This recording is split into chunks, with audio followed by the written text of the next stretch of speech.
Hello, welcome to ഉത്സവം vlog. ഇപ്പോൾ ഒരുവിധം എല്ലാ അമ്പലത്തിലും ഉത്സവങ്ങളൊക്കെ ആയി തുടങ്ങിയിട്ടുണ്ടല്ലോ അല്ലേ. അപ്പോൾ എൻ്റെ വീടിൻ്റെ അടുത്തുള്ള ഒരു അമ്പലത്തിലും ഇന്ന് ഉത്സവമായിരുന്നു. ഒരു 2-3 ദിവസമായിട്ടുള്ള ഉത്സവമാണ്. അപ്പോൾ 3 ദിവസവും ഞാൻ കുറച്ചായിട്ട് വീഡിയോസൊക്കെ എടുത്ത് വെച്ചിട്ടുണ്ടായിരുന്നു. അപ്പോൾ ഇത് ഡേ 1 വീഡിയോസാണ്. ആദ്യത്തെ ദിവസം ഞാനും അമ്മയും ഒരുപോലത്തെ ഡ്രസ്സൊക്കെ ആയിരുന്നു ഇട്ടിട്ടുണ്ടായിരുന്നത്. ഇവിടെ അത്യാവശ്യം നല്ല തിരക്കുണ്ട്. അതുപോലെ തന്നെ നല്ല രീതിയിൽ ലൈറ്റും സ്റ്റേജൊക്കെ ഡെക്കറേറ്റ് ചെയ്ത് വെച്ചിട്ടുണ്ടായിരുന്നു. ഇന്ന് ദിയാൻ്റെയും ഫ്രണ്ട്സിൻ്റെയും കൂടെയുള്ള ഒരു ഡാൻസ് പ്രോഗ്രാം ഉണ്ടായിരുന്നു. അപ്പം അതൊക്കെ കഴിഞ്ഞിട്ട് ഞങ്ങൾ നേരെ അവിടെയുള്ള ഒരു സ്റ്റാളിലോട്ട് വന്നതാണ്.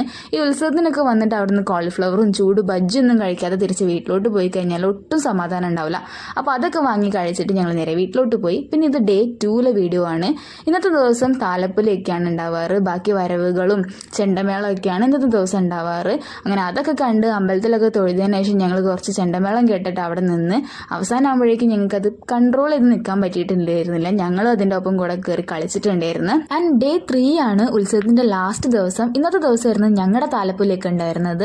ഈ ആനയൊക്കെ ഞങ്ങളുടെ വരവിന്റെ കൂടെ ഉണ്ടായിരുന്നതാണ്. ഈ ആന ശരിക്കത്തതല്ലാന്ന് അതിന്റെ കാലിലോട്ട് നോക്കിയാൽ മാത്രം മനസ്സിലാവുന്ന രീതിയിലുള്ള ആനയായിരുന്നു. അതുകൊണ്ട് തന്നെ ആനപ്പുറത്ത് കയറണം എന്നുള്ള ദിയാന്റെ ആഗ്രഹം ഇതോടെ സാധിക്കാനും പറ്റി. കുറച്ച് സേഫ്റ്റി ഇഷ്യൂ കാര്യങ്ങളൊക്കെ ഉള്ളതുകൊണ്ടായിരുന്നു ഇത്തവണ ഞങ്ങൾക്ക് ആനനെ ഇറക്കാൻ പറ്റാതിരുന്നത്. അപ്പം ഇതോടുകൂടി ഞങ്ങളുടെ ഉത്സവം ഇവിടെ സമാപിച്ചിരിക്കുന്നു. അപ്പോൾ അത്രേ ഉള്ളൂ. ടാറ്റാ.